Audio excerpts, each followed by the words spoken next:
Hi అండి. అంతా బాగున్నారా అండి? ఈరోజు మా ఇంట్లో ఈ పచ్చి మామిడికాయతోటి చారు తయారు చేసుకోవాలని, అది కూడాను రాగి సంకట్లోకండి బాబు. ఆ టేస్ట్ చెప్పనలివి కాదు. కోసంగా ఒక గ్లాసు బియ్యం కడిగి శుభ్రంగా పొయ్యి మీద పెట్టి 1కి 4 ఎసరు పోసి ఉడికిన తర్వాత మళ్ళీ ఒక గ్లాసు రాగి పిండి కలుపుకోవాలి. మళ్ళీ మూత పెట్టుకుంటే అది ఆవిరి మీద రాగి పిండి ఉడుకుతుంది. ఈలోపు మనకి ఈ మామిడికాయ దానికోసంగా ఒక అరడజను పచ్చిమిరపకాయలు, ఒక 4 ఎండుమిరపకాయలు ఇవన్నీ రెడీ చేసి పెట్టుకోవాలి. వెనక కట్టెల పొయ్యిలు కానీ కుంపట్లు కానీ ఉంటే కుమ్ములో పెట్టి అలా మామిడికాయలు, ఎండుమిరపకాయలు, పచ్చిమిరపకాయలు అన్నీ అలా వేపుకునేవాళ్ళండి. ఇప్పుడు మనం ఒక స్ట్రైనర్లో వేసి ఇలా పొయ్యి మీద వేపుకున్నాం. చూడండి, రాగి సంకటి కూడా ఉడికిపోయింది.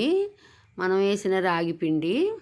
ఈలోపు మనము పొయ్యి మీద పాన్ పెట్టుకుని 1 స్పూను జీలకర్ర, 1 స్పూను మెంతులు, 1 స్పూను నూగులు, 1 స్పూను ధనియాలు ఇవన్నీ శుభ్రంగా దోరగా వేయించుకోవాలి. మంచి ఫ్లేవర్ వస్తుంది. వీటిని మనం వేయించుకున్న తర్వాత చల్లార్చి మిక్సీ జార్లో పొడి తయారు చేసి పెట్టుకోవాలి. వీడియో ఆన్ చేయంగానే ఒక లైక్ ఇవ్వండి, ఒక షేర్ చేయండి. కొత్తగా చూసేవాళ్ళు సబ్స్క్రైబ్ చేయండి. ఈలోపు రాగి సంకటి కూడా ఉడికిపోయిందండి. దాన్ని మనం ఇలా గట్టిగా క్లాత్తో పట్టుకుని గిన్నెని ఒక తెడ్డు లాంటి దాంతో మనం ఇలా తిప్పుకోవాలి. మన దగ్గర ఏ పరికరం ఉంటే ఆ పరికరం అండి.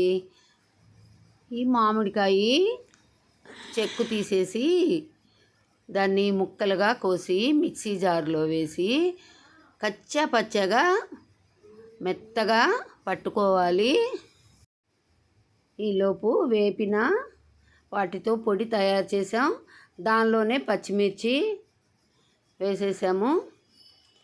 ఈ మామిడికాయని ఇలా చాకుతో కట్ చేసి మిక్సీ జార్లో వేసి దానిపైన ఈ పొడి కూడా వేసి మనం మెత్తగా తయారు చేసి వాటర్తో కలిపి గిన్నెలో పెట్టి, ఇది పొయ్యి మీద పెట్టాల్సిన పని లేదండి. దానిలో కొత్తిమీర, పచ్చి ఉల్లి ముక్కలు ఇవన్నీ కలిపి చివరిలో తాలింపు పెట్టుకున్నామంటే మామిడికాయ చారు రెడీ అయిపోయినట్టేనండి. తాలింపు కోసం ఆవాలు, పచ్చిపప్పు, మినప్పప్పు, మిరపకాయలు, కరివేపాకు ఇలా తాలింపులో వేసి చిటాపటాలు ఆడుతూ ఉంటే అబ్బో చాలా భయం వేస్తుందండి. చేతులకు బాగా డ్యామేజీలు అవుతూ ఉంటాయి. మీలో ఎంతమందికి కరివేపాకు తాలింపులో వేసినప్పుడు భయపడతారు? ఒక కామెంట్ పెట్టండి.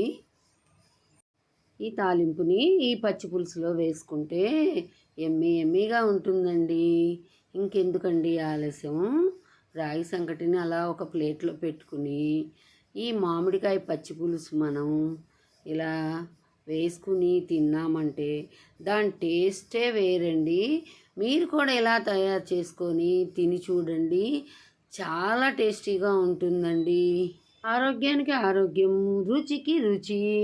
ఇంకేముందండి?